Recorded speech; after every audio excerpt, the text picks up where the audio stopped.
Here we go. All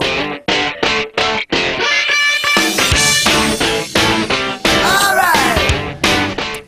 Well, thanks and welcome back to Full On Football, and of course now we have our State League segment, and again we're joined by a club who's celebrating a first, and of course that is their debut into the State League coming from the Amateur League. So I'm very, very proud and happy to introduce to you the coach from the Cove, Grant Sweeney, and the captain from the Cove, Ben Simpson. Welcome to Full On Football, guys. Thank you very much. Now I have to say, I met you guys at the FFSA launch, and you guys are just absolute characters. Brilliant to see some refreshing people in the State League. We enjoy more or less what we do, and yeah, a few frothies that the Federation do was enough to keep us going. It's a good night. Definitely. Very good night. That was great. Now I'm going to ask you the same question that I asked Gawler and Torres when they came into the State League. The reason why the club did go from Amateur League to State League? The main reason is for the fact that we've now got juniors within our club, and we've got 6 junior sides that play there. Mm-hmm.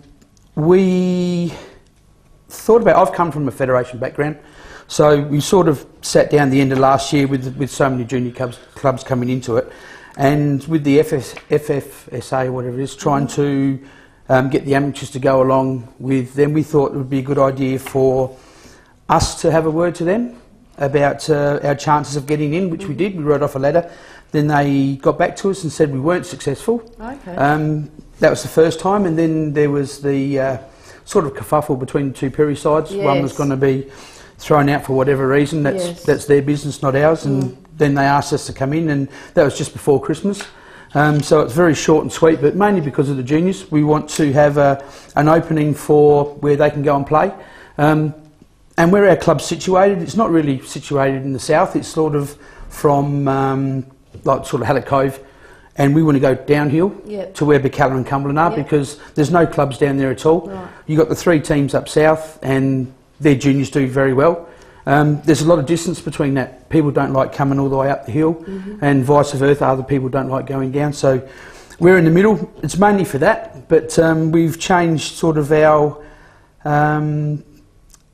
style within the club. We've now become a lot younger, a bit more virile, mucking around. And virile, a great word to use. So yeah, we've now come into that, and yeah, things are going along smoothly. Hard, but smoothly. As it would be. Now, I am aware of the Cove because obviously being involved with Adelaide Eagles in the Amateur League, we're aware of you guys, played you guys, and had some ding-dong matches. So what's the feeling like at the club now? I mean, I know Western Strikers were so excited, there was a lot of build-up to it. How's it been at your club, building up to go into the State League? A little bit nervous, actually. Yeah. Exciting as well. Very exciting for the challenge. Up until Saturday, like Saturday was like the it. Yes. It was like the ice cream or the topping on the top of the cake. Yeah. So it was, up until then, it was like we had to be careful. We didn't want to get too ahead of ourselves and do anything that, and we're still trying not to.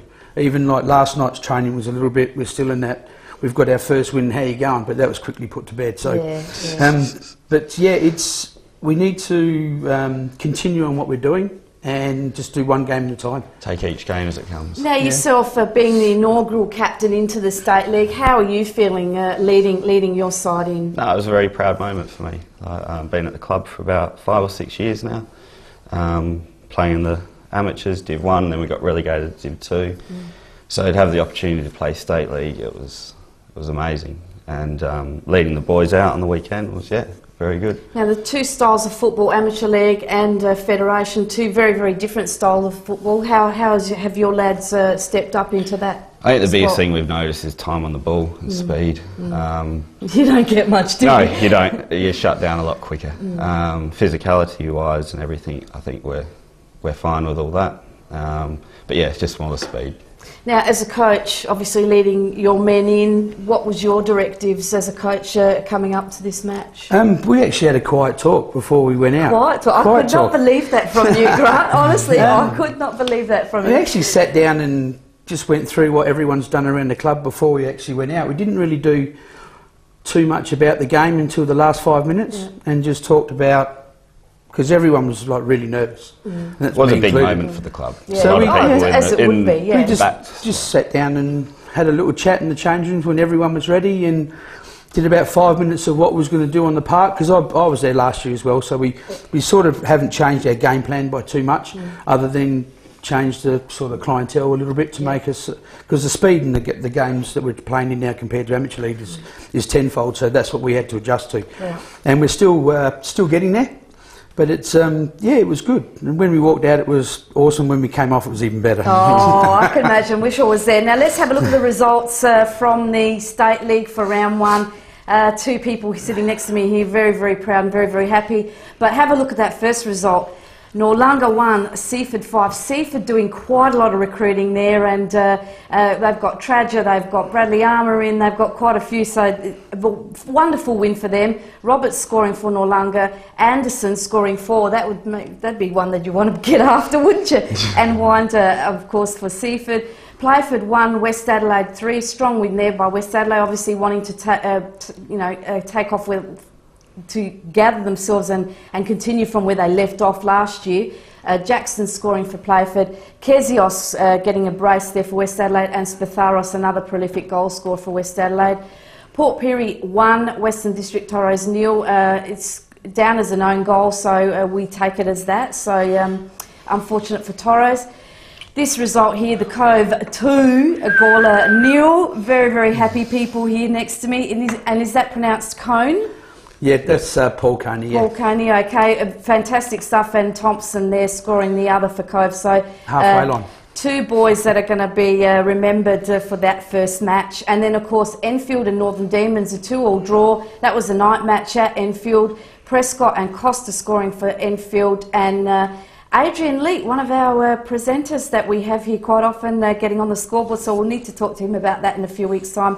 And Salvamini also scoring for Northern Demons. And you'll notice there that NAB had the bye, and that is because we do have 11 teams in the State League now, so each week there is going to be a team that has a bye. So that's going to be interesting. You get a week off every once in a while.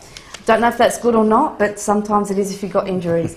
Let's have a look at the table after round one for the State League, and some great, obviously, look at this now. Seaford people, please do not adjust your sets. This is another first for another club. The first time they've ever been top of the table. Congratulations, Seaford. You must go on with it.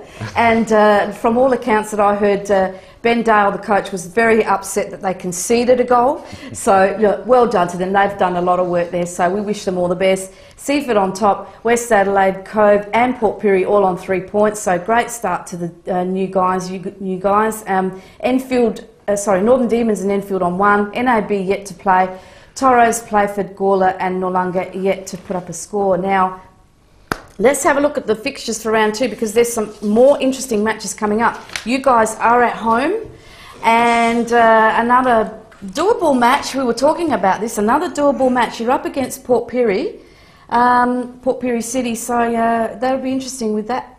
Yeah, they still won. Doesn't matter how you win, and we'll take that as well. Yeah. But yeah, it doesn't matter how you win. They still won. So at home 3-15. Yeah, another hard one. We'll be ready. So we want everyone down there to go out there and watch the Cove in their second match in the State League. Northern Demons are up against West Adelaide Blues, so there's a lot of travelling in this league from north, south, east and west. NAB are starting off their season up against Enfield. That's going to be a big match. That's at their ground at Athelston Reserve. Seaford are at home to Toros, so they'll be looking forward to perhaps grabbing another win there and staying top of the table. Who knows? And then Norlunga are taking on Gawler at home, and of course Playford City has the bye. Now I'd like to show people some information about the Cove. If you want to join the Cove, whether you're a senior player or a junior player, you need to have these numbers down. The club contacts, you're at the Oval Road, Hallett Cove. The contacts there, Charlie Stewart is the president, you see the number there. Paul Ellel is the treasurer, and Ian Ledgerton is the junior president. So if you've got kids that want to go out and play for a club within that area, go out there and contact these people. Or you can contact them on covesoccerclub@yahoo.com.au. Very, very exciting. It's always great to talk to new clubs that come in.